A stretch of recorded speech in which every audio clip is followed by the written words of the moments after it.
My name is Tara Dunn, and I am the founder of Omni PCB. I started my career in the printed circuit board industry a little over 20 years ago. I believe in connecting people with technology.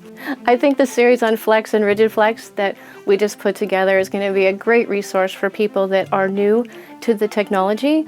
Maybe you've just been using it for a short period of time and it's a lot of relevant topics in short, easy, bite-sized pieces.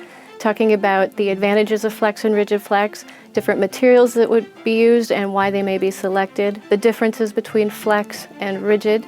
I'm talking about tips for prototyping and communication, and then also talking about emerging technology.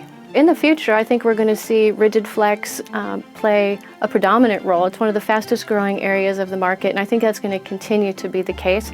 As consumers, we're demanding more and more sophisticated electronics, and we want it in smaller and smaller, more lightweight packages. There's also a lot of people starting in the industry with flex that are just new to it. So I think those people are going to come along the learning curve really quickly, and we're going to see a huge difference in the way we're looking at that product.